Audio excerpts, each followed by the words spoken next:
All right, everybody. Hello, welcome, and happy Monday. I hope you're all having a good week so far and staying safe wherever you may be. Thank you for joining us for this week's mock interview. We do our mock interviews since the beginning of the pandemic, and I guess since we're still in the pandemic, with CORY HIROMOTO. CORY is a career advisor and a founder of CareerShakers.com, which provides an array of coaching services and specializes in helping corporate professionals change jobs without going back to school. Combining his experience as a recruiter for a Fortune 5 company with his coaching background, he has helped clients find jobs they love and are proud of. With CORY is Minh Luu, a UX designer. He's chosen a job that he wants to apply for, and CORY has prepared questions. Are you in the audience? You can root Minh on or ask questions of your own. CORY, welcome back. Thank you, Albert. And thank you, Minh, for volunteering. I think everybody knows who I am at this point in time. So quick plug, if you want any other tips for interviewing or like networking or working on your resume, please check out my YouTube channel. It's just Career Shakers, all one word. And Albert's List also has an awesome YouTube channel where he posts almost all the replays, it looks like, of all of the events and other mock interviews that we've done. So please go ahead and subscribe to the Albert's List YouTube channel as well. And today we're going to be practicing this junior UI UX designer role. It's for a company called Whirl. And Minh has been so brave enough to volunteer. Let me zoom in a little bit on his credentials. So if any of you are impressed by Minh and his background after watching this live or watching the recording and you want to reach out to him, his contact information is up here, or you can always reach out directly to me and Albert, and we're happy to make that connection for you. Minh, why don't you give everybody like a non-interview version of yourself, like, a little bit about your background and possibly what types of roles and companies you're looking to get. Yeah, that's fine. So started out, a Vietnamese immigrant. I was a Vietnamese immigrant, came here in 2010 per se. So it's been like 11 years now since I've been in the United States. So I went to San Leandro High School, and I dropped out of community college and spent roughly 4 years in the United States Army, and I always have like a big interest in technologies, and I was very tech savvy. Played a lot of video games and invested a lot of money in like buying all the cool new tech that I can afford back then. So I want to get into tech after I get out of the army, and decided to become a UX designer at a coding boot camp. And so I went to V School 2019, just when COVID just started. And that was like the worst time ever to apply for jobs. But yeah, other than that, like I've been just researching and just self-study with a lot of mentor that's helped me out. And besides, dude, like a lot of time I just spent talking to people, going out, eat food. I play a lot of video games, like I said earlier, and just watch anime. Like everyone has a hobby. And are you looking for both UX and UI design roles? Yes, I'm looking forward to both UX and UI roles. UX is just more intriguing to me. It's like, playing escape rooms, solving a puzzle. That's more on the UX side. I always like solving problems and whatnot. Okay, awesome. And so if anyone is looking to hire or know of someone who's looking to hire a UX designer, we got someone awesome for you right here. And if you have any questions that you want us to practice for you, please just don't hesitate, throw them in the Zoom chat, and we will either get those questions answered for you or we can practice those questions for you as well. All right, Minh, are you ready to begin? Yeah, I'm ready. Okay, so Minh, why don't you tell me a little bit about your UX design experience? And if you want, you can even talk to us a little bit about your portfolio and some of the work that you've done. Oh yeah, for sure. I'm what many people would consider as the early career UX designer or entry level per se. I went to a coding boot camp called V School back in 2019, and that's how I just got started doing UX. And so it's been almost 2 years now since I started doing UX design. But unfortunately, COVID-19, all that stuff, so never got a chance to landed a actual position in the at the company. So again, would call myself like, yeah, I'm actually a full-time UX designer or something. So just been freelancing the past year and a half. And to my knowledge, I also participated in a couple of hackathons and been mentored by two excellent senior designer from IBM and the other one from Apple. So it's just my extent of what I have on my UX design career so far. Okay, can you talk to me a little bit about your work for DJ Lava Lava? Oh yeah, for sure. You know what? I might as well show you the Figma file that I have designed originally for him too. Let's see. You might have a share screen? Albert, does he have screen share? Yeah. Okay. I can do it. He should. Perfect. Right. So this is what it was. So DJ Lava Lava was a artist out in Salt Lake City, Utah, and that was this was my final project from the school I went to called V School, and I had to design a website just for him and based on his old design. So I created this very straightforward design that showed like all the basic information you need to know about what an artist he was. So this was a little mock-up of what I have. And as you can see, if you go to DJ Level website, I'm gonna change the share screen information. This thing is not. Let me see. And this is the actual website that we completed in 3 months. I was working alongside with two excellent developers and one project manager that, was really communicative and open about what they have in mind of how they should do it. So it was a very easy project for me to do. And the client was very happy and he got way more customer acquisition after the website was redesigned, and it was meant for him so he can show it off during the Sundance Festival, I believe. It was a big event back then. And yeah, that was my actual first client for my freelancing jobs.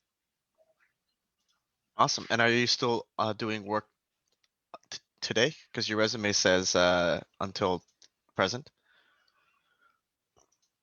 Yeah, right now I don't have any current clients, but I do my research deeper into the UX designing.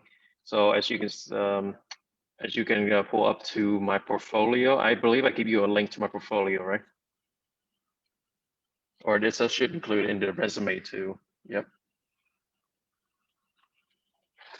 And the two newest one I put out was UX with augmented reality and the how semiotics is used in UX design. Those are, let's say, let's give you a little more in depth to the UX designing and what's the trend is for technologies coming up. So let's just dive into the newest one, UX with augmented reality, which I just completed a couple of days ago or last week. Okay. So designing an app, what I learned is designing an app is, everyone should know like the fundamental or the basics of design on a cell phone or a computer.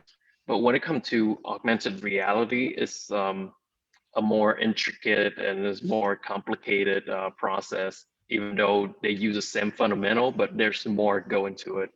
For example, you have to think of the user environment, or you have to think of if whether the user movement going to affect the AR experience, or you have to know that the user actually know what they're supposed to do with the AR products, and what kind of interaction there will be, and how to blend in the design to the user environment.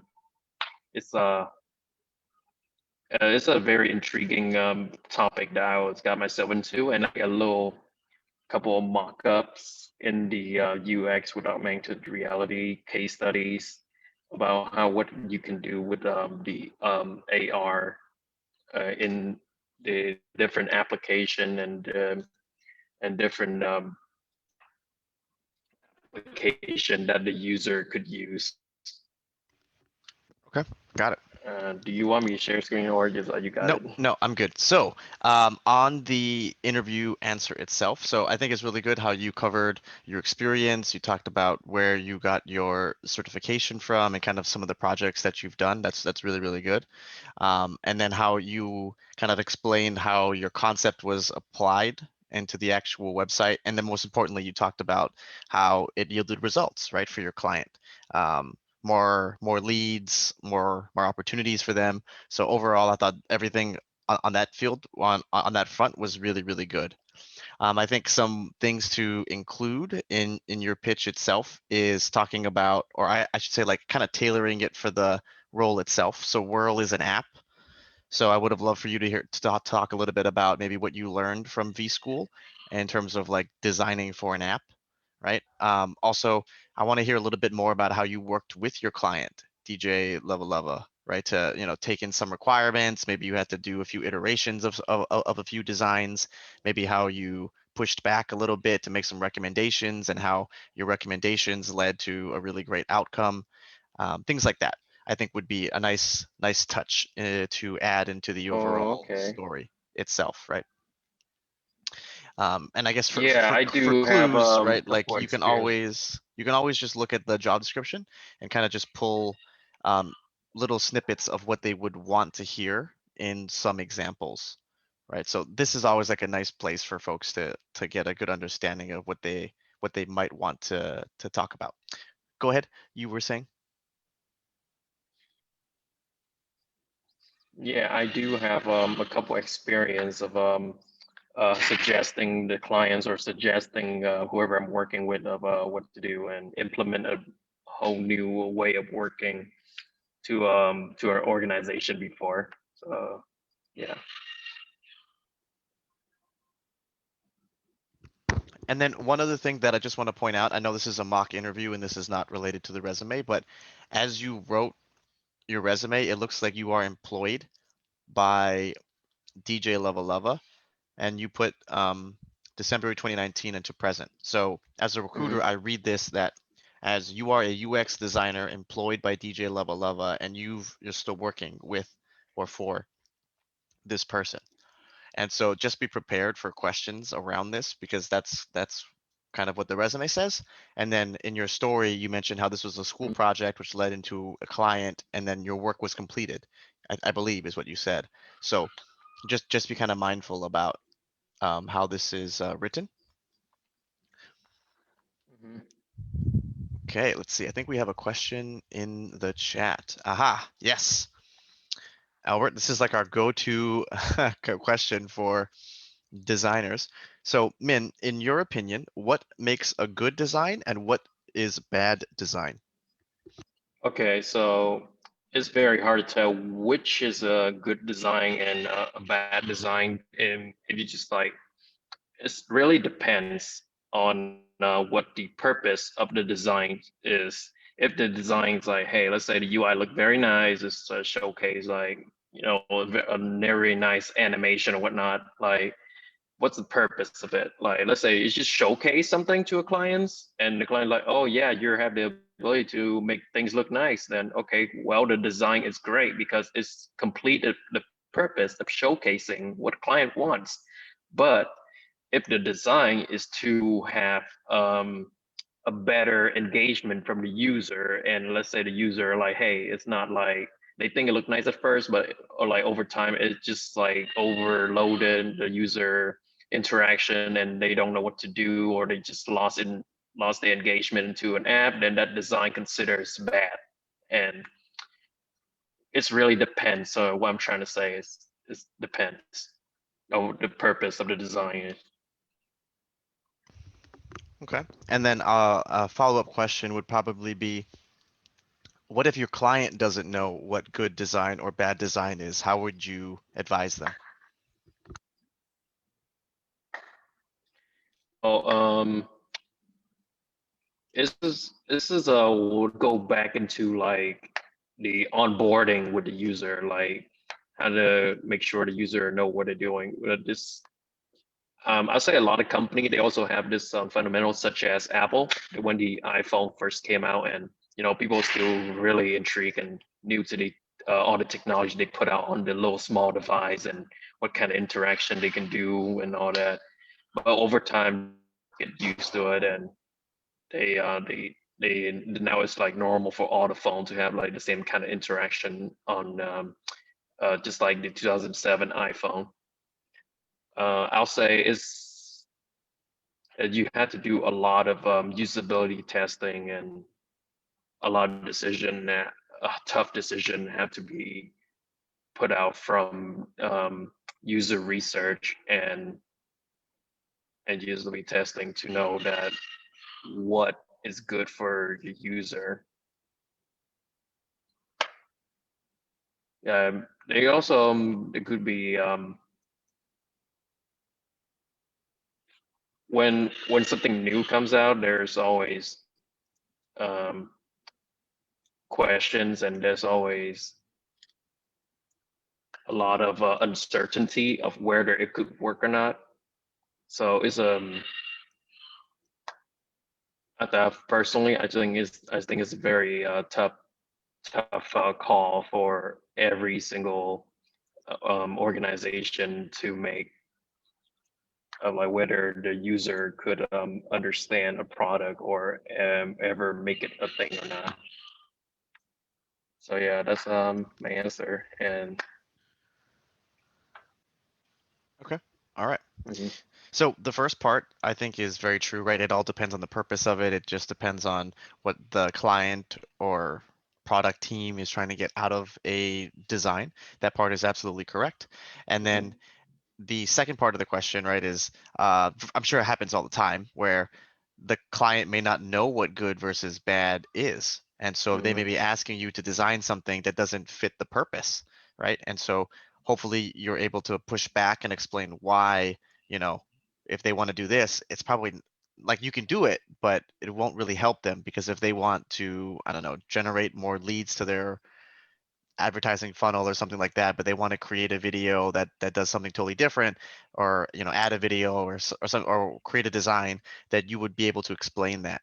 And so that's what they're looking to hear from you, right? And so yes, it's true that you need to get user data and you need to be able to determine if you're making the right decisions based on metrics and things like that.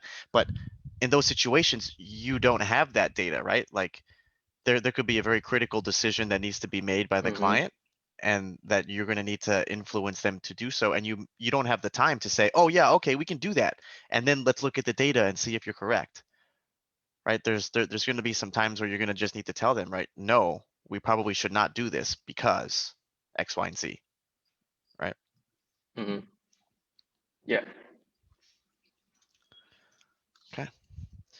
um, Another question from Albert, and you're doing great, but by the way, man, keep it up. I think Thank everyone's you. learning a lot. And if we could get some love in the chat for Min, like everyone give him a round of applause and say thanks, that would be awesome. Words of encouragement always really, really help. It is not easy being in his chair. Okay, name a company that does align or that does design particularly well, and another that maybe not doesn't that maybe not do design very well. Why would that be? Mm.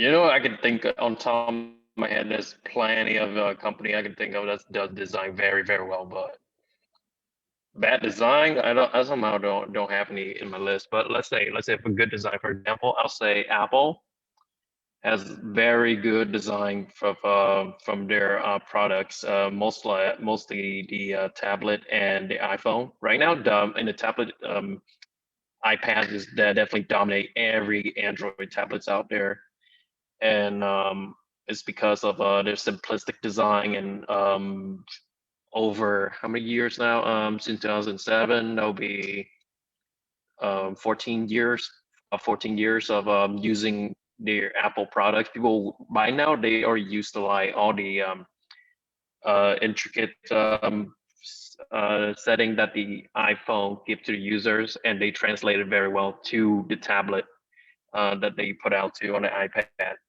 I'll say Apple is one of the best company in terms of like design for human interaction.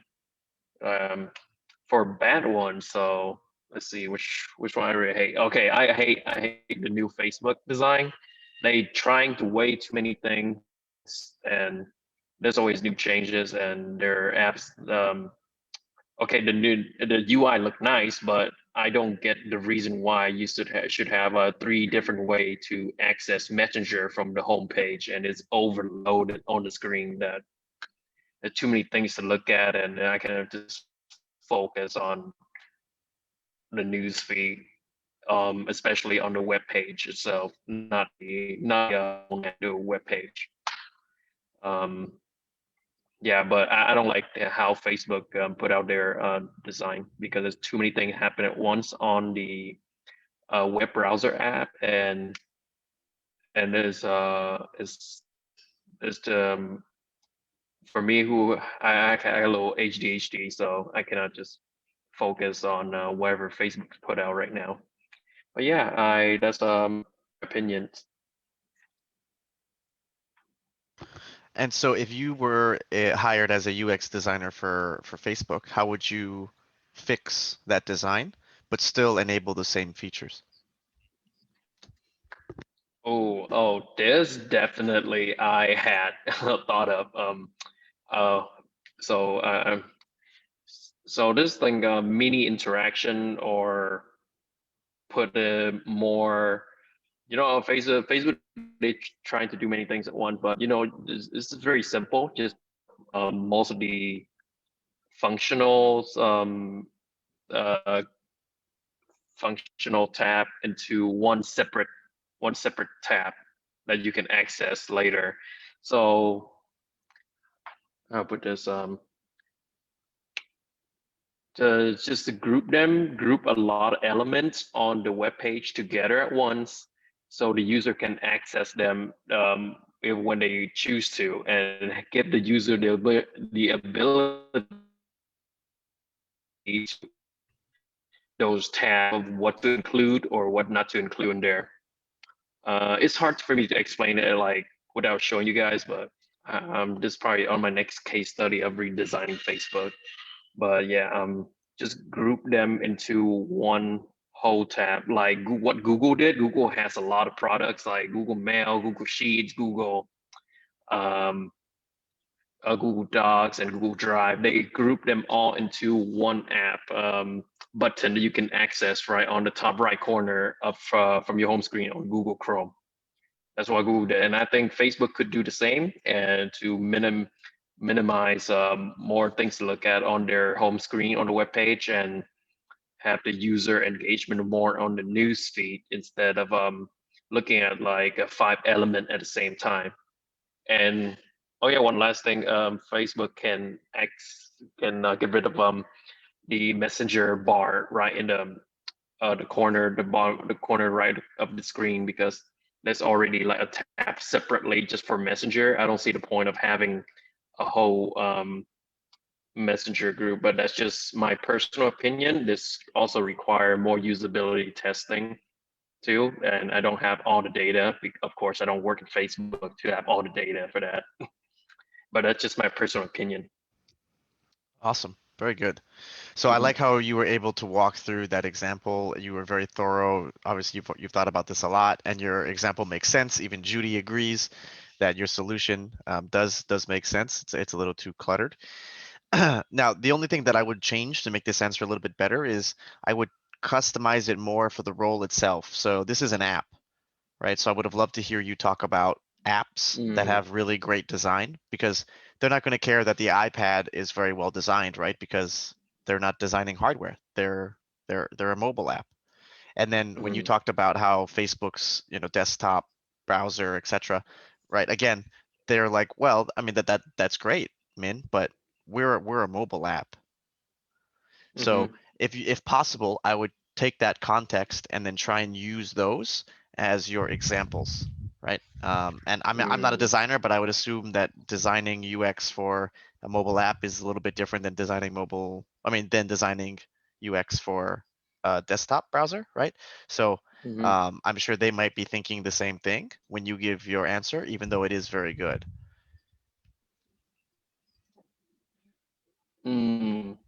Yeah, I'm sorry. I was mentioning the iPad and the iPhone as their software elements, not the hardware elements, because of you know how you do the micro interaction with your finger, hold, drag with your finger. Back then was innovation, and it has now become a thing. But yeah, that was just software stuff. I just forgot to mention.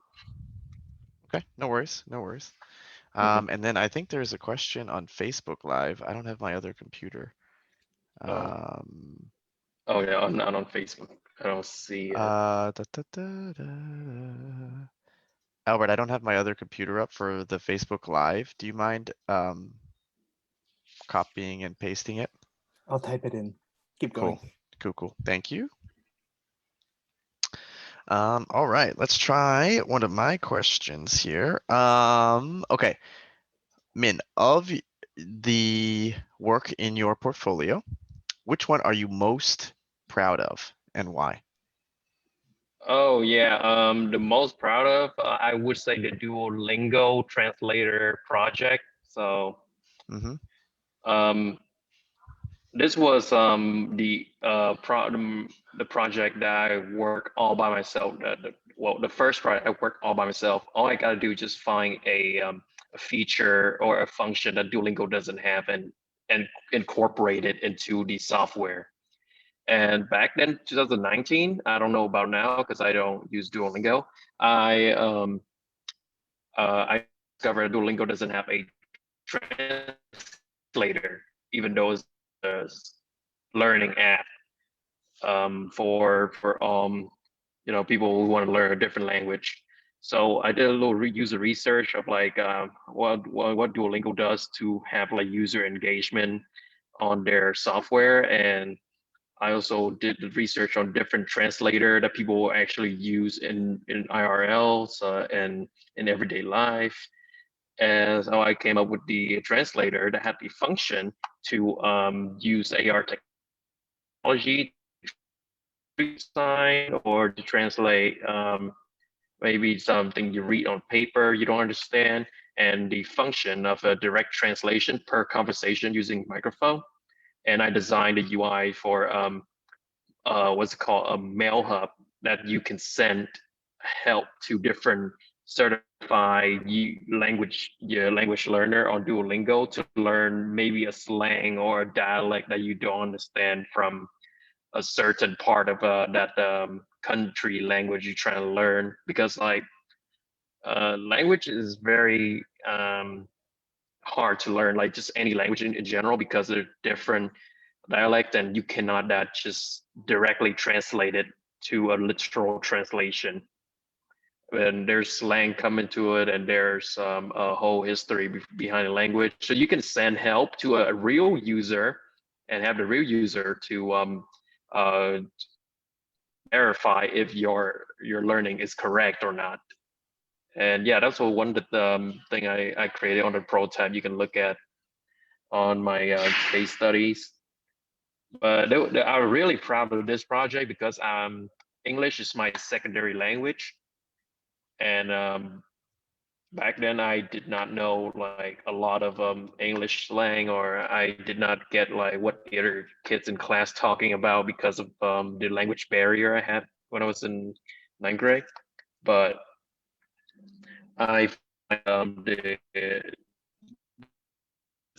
the project was very intriguing. It's really personal to me because of that.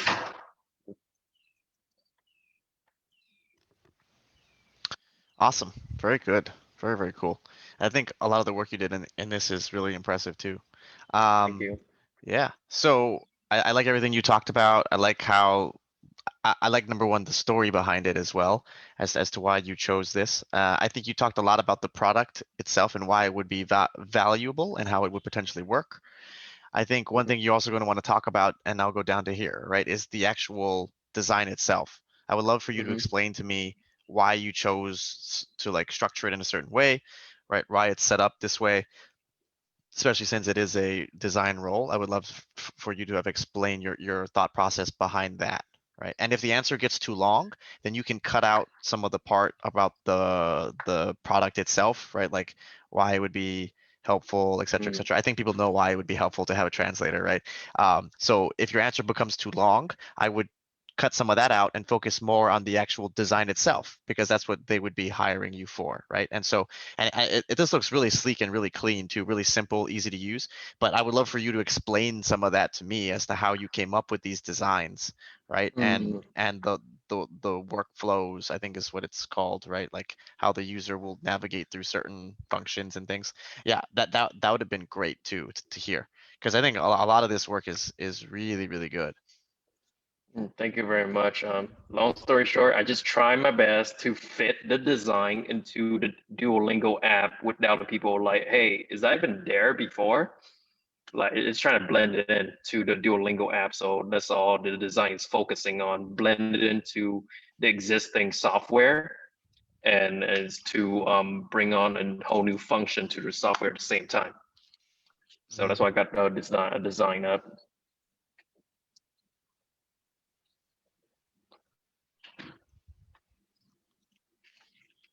Oh yeah, one last thing I would like to add in. So this design was back in 2019. So personally, right now, I think it looks to me maybe like 6 out of 10 for personally, because so I changed throughout the past 2 years. So I would totally redo this whole project again if I could.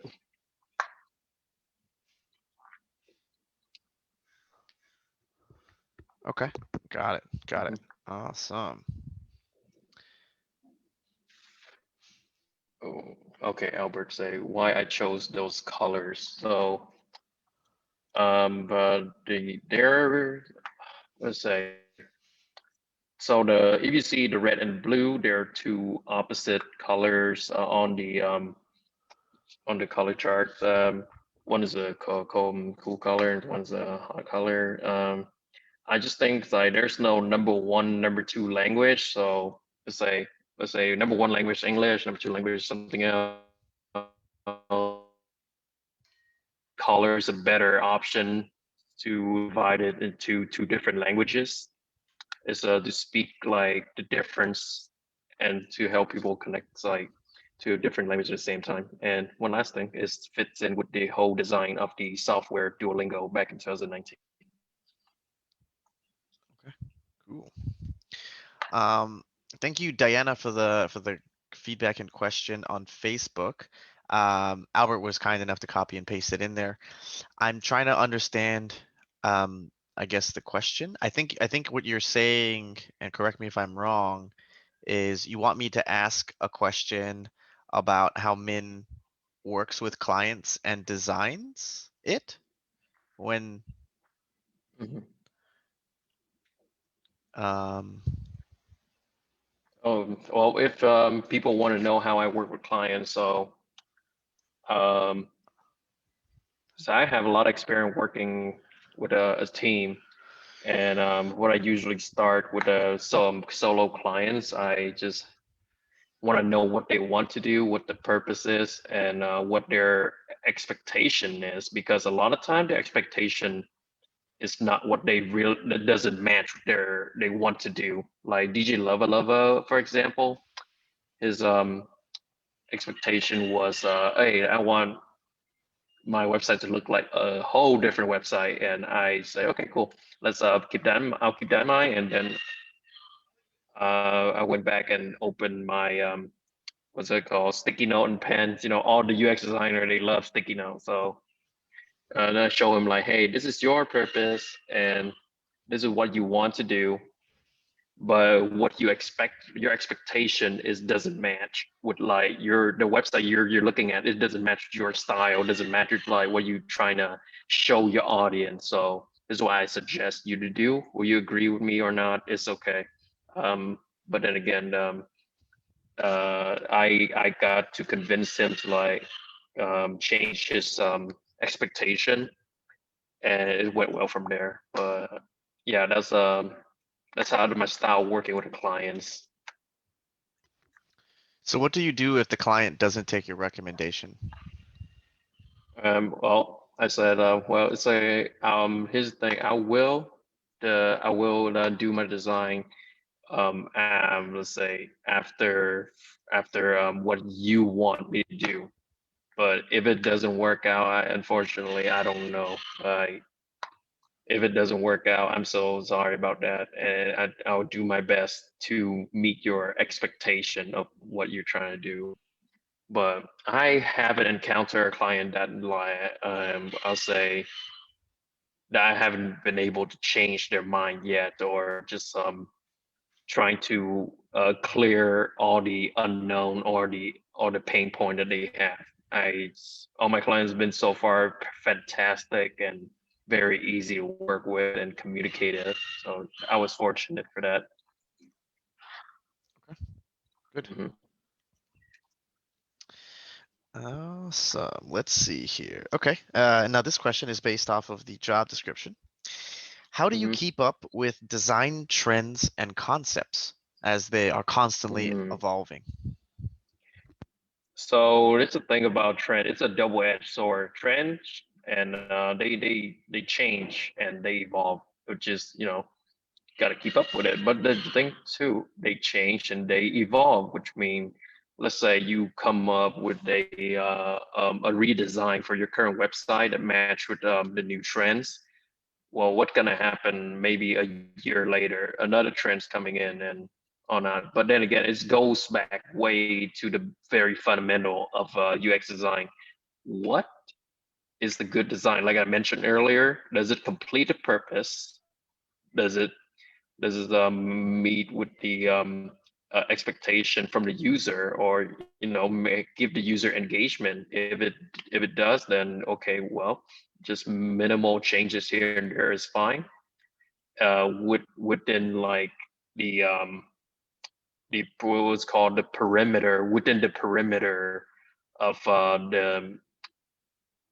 what the purpose is, to have the user engagement and have the user understanding the product. If you it's like, hey, like, look, like their new trend for this year is maybe a translucent background with the gradients of different colors. Well, that's nice on paper. Like, hey, like let's try it out. But hey, does it change the user engagement if it in a, I don't know, negative, positive way? That's basically chasing the trend is a thing that I think that UX designers should not try to get trapped into, because like when you're chasing the trends, or what the new UX trend is, you lose your what's called your vision of what the design should do for the user. Always think about the user first, and so instead of chasing what is new,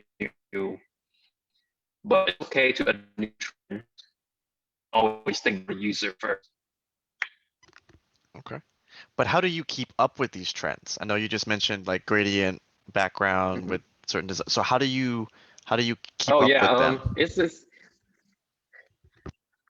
Well, I just honestly Google everything. It's not like, oh yeah, I read like articles, or I always like keep up with a trend by I don't know, socializing with people. I just usually just look up the things that I see on YouTube, and the things I see on different website. A lot of them, actually, personally, this is very personal, right? I look up like whatever the international website have, because a lot of UX designers from different background, they would have come with something different, and it's anything could be a trend if making it like popular. It's really depends. Like honestly, just look Google everything up. That's just my personal way of researching. Okay. So I would say in an interview, probably that's like a little too honest, I think. Even though that's probably how a lot of things are done in real life. In an interview perspective, probably would not mention that you don't really like research things. You just Google stuff. Just for an interview perspective, probably want to go with the opposite of what you said, maybe, right? Like how you do research, you keep up with certain trends. You have mentors from IBM and Apple who are also keeping up with the latest trends. You do a lot of user studies, etc. Right? So I think those would be like a good way to show how you methodically keep up with trends, if that makes sense. Mm, yeah, But that I makes do sense. like how you anticipated the follow-up question though, right? Which is all about, yes, there may be certain trends and certain things may be hot, but it's not always what's the best design, right? So I thought that part was actually very, very good. Um, but just don't forget the original question itself, right? Sometimes I know it's easy to kind of get distracted, but your Mm, answer, your second part of the answer was awesome because it addressed any potential follow-up question that they may have, which is always a really impressive skill. So well done. thank you. Mhm. But if I could fix the answer, if I could really fix the answer, um, I say like, well, I do a lot of research on different application and websites from all over the world. So, and if there's a things going on with like a multiple website are about to have the same function or the same design aspect to it, then that's could consider a trend in that country. Like a lot of Korean website they love poppy colors and whatnot on their e-commerce sites. So that could also consider a trend, yada yada. But if it's just to like give a very UX design type of answer, I would say that. Yeah, I should have said that in the first place. It's okay.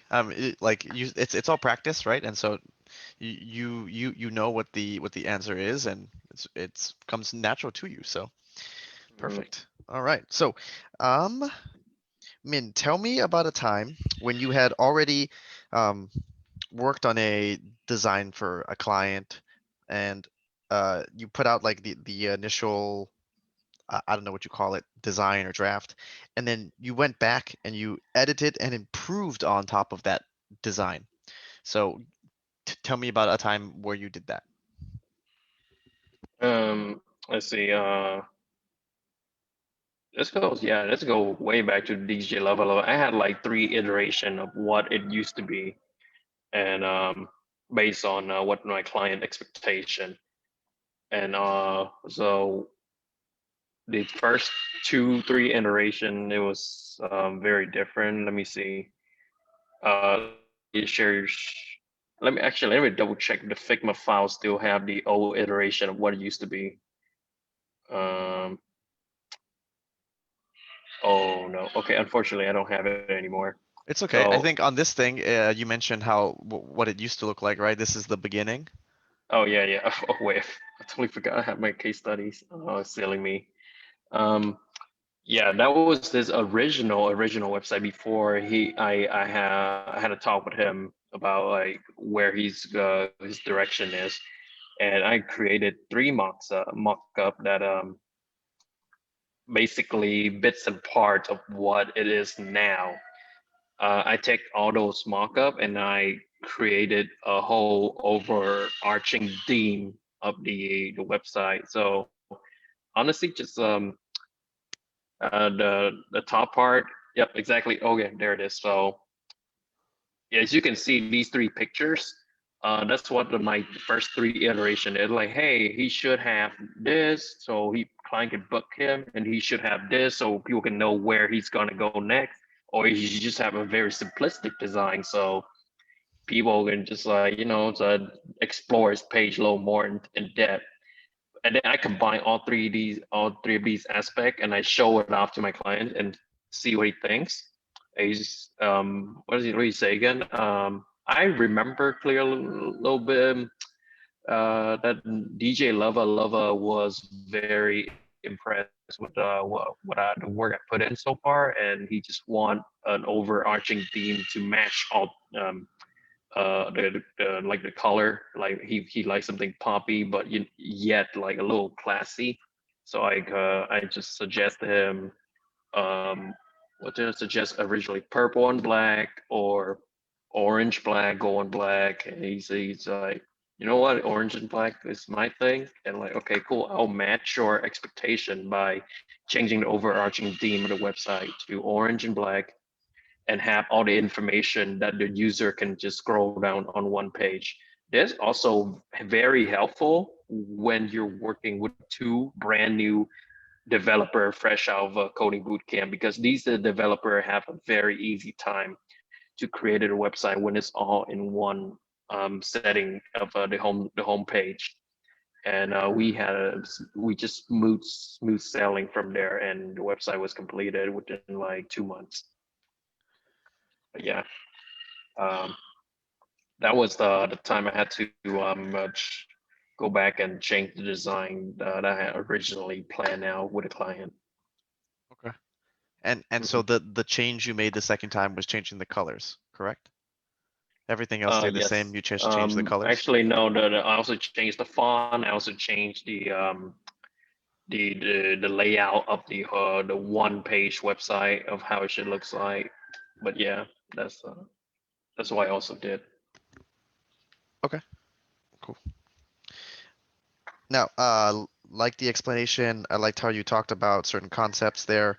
I think to add on to that, you should talk about the result, right? Like, Mhm.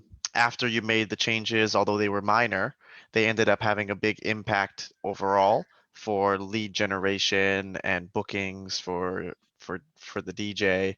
Mhm. Right? You saw increased traffic both from Google and Instagram. I don't know, right? But like, talk a little bit more about the results, in addition to how you had to change certain things based on the client's feedback. Mhm. Yeah. Yeah. Overall, like the result, I'll say this one is I have a very simplistic and website to design, and it was simplistic for the developer to make, and is also improve upon the what the user can focus on on all in one page to see what the client have to offer to all his listed fans. So, and I have a huge increase amount of what's it called, user acquisition after the redesign was uploaded. But yeah, that was the result. Okay, great. Hmm. Perfect. Cool. Let's see here. I think we have time for one more. Um, so how do you ensure a cohesive relationship with product designers and other designers that you may be working with on our team? Yeah. So um, when you work with like multiple designers, it's like you're working with a lot of brains that's trying to explore the same topic at the same time, and in order for you to like have a smooth sailing project or sprint, you have to be super communicative of what you want to do or what others want to do, so you can have a nice middle way of like everyone agree on one thing. And that's what we did a lot with the ideation phases on our sprint when I was still doing working with alongside with different designers. We take out a lot of sticky note and whiteboard and just write down the SWOT analysis that we have, the user research, and what the ideas we can come up from those data, and we can generate like a nice middle way that everyone agrees on, and everyone would be voting on what they consider the best option. And when everyone got the majority, basically it's the majority who decide what's the next step on the project is. And we just go from there and go back from to the beginning to the usability testing, more user research to improve upon the projects to get the final products. Yeah, it's got to be communication, the most important, the most crucial thing that you can have working amongst any team. Okay. All right. So you talked about collaboration, majority decision. So a follow-up question, of course, is going to be what happens if you fundamentally disagree with the majority decision of the team? Oh yeah, we also had that too. So I had to talk like a little, make it private. I say like I make it like, hey, let's talk privately, and this is what I think. Like, let's see what you think. Why do you think this and that? For example, I had a redesign for a website called Plural Site. They basically Skillshare, but more of a executive type level when the manager and employees can see each other progress on the website, what they learn or what they know or what they completed. My colleagues, he decided, hey, let's add in confetti because I love looking at confetti when I complete a course. So I had to talk to him like, hey, I want to talk to ask you like, well, like, what make you think that the use of confetti is like a fitting image for this type of website or the user they're catering to? And he's like, well, his background, is he's a what's called blue collar worker for 15 years. And he's thinking like confetti make me feel warm, make me feel complete. I feel positive when I look at confetti. So we should add confetti when you complete a course. And I'm like, well, I agree with you. Confetti is very nice. It made me feel like I have done something very big and I'm really proud of myself, but it doesn't fit into the image of the company or the user or the client we're catering to. So what may you have another alternative to that when you complete the course?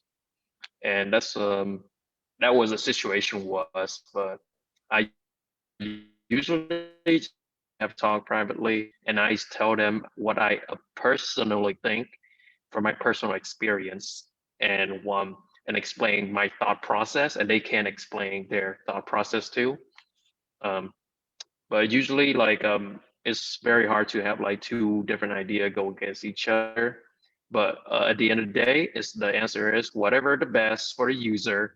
We can do A/B testing if we want to. We can do a little usability test after the project complete, see which one get more user engagement or the user prefer more to see which one's the best version. Yeah, but it's very tough to like go against with too many brains together on one subject. Okay. Okay. Um, Now, one area that I think you may want to practice, Min, for future interviews is the length of your answers. Sometimes your answers can be a little on the longer side. And so trying to find ways to condense them down. A very helpful exercise that I use for this is taking your phone or laptop or whatever, and then just turning on the video facing yourself and record yourself answering a few of the common interview questions that you normally get. And then when you're done, look at how long your recording is and see if there's ways where you can trim it down, or if you need to make it longer, make it longer. So for like research-based questions, like tell me about yourself, why do you want to work here? Those should be like 1 to 2 minutes, maybe a little bit over, somewhere in that time frame. And then behavioral questions, right? Like tell me about a time when you had to do blah blah blah, right? That should be like 3 to 4 minutes.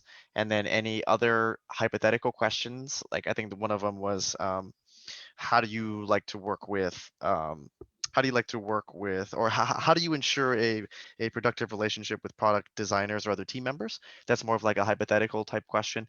That one can be somewhere between 3 and 5 minutes, but I would try and stick within those time frames so you can keep a nice cohesive story that also has enough detail to give the listener what they're looking for. I think you have all of the core components of your answer. Just being able to pick and choose which ones are important to share and then how to condense that down would be really helpful for you. Mm, okay, I see. Yeah, I just like what's called all the thought process I have is go through my head. Like I don't have that much filter, so wherever I can think of it on the top of my head, I just go straight through directly to my voice. Yeah. And I think that's good because this is practice, right? So it's meant Mm, for that. So this is good practice. But in the interview itself, right, like make sure you are a little bit more condensed down because it'll show them that you've practiced ahead of time and that you're able to organize your thoughts. mhm. Cool. All right. So, Albert, that's all that I had to cover. Again, friendly reminder, if you joined late, want interview tips and tricks, check out my YouTube channel and also Albert's YouTube channel as well. He's also got the recordings from any events that you may miss. Cool. All righty. Thank you, everyone. Alrighty, thank All right. you everybody. Thank you Corey and Min for joining us this evening. And thank you for those of you watching on Facebook and as well as here in the Zoom room for investing some time in your career. If you enjoyed this Mhm. event, we have a lot more scheduled for the weeks ahead. I'm going to go ahead and link to our Eventbrite page here in the Zoom link, and you can also find these events on Facebook.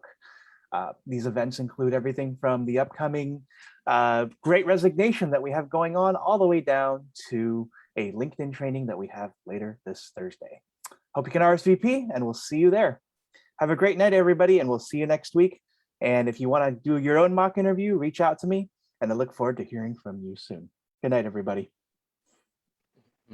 Thank you, Albert. Thank you, Corey.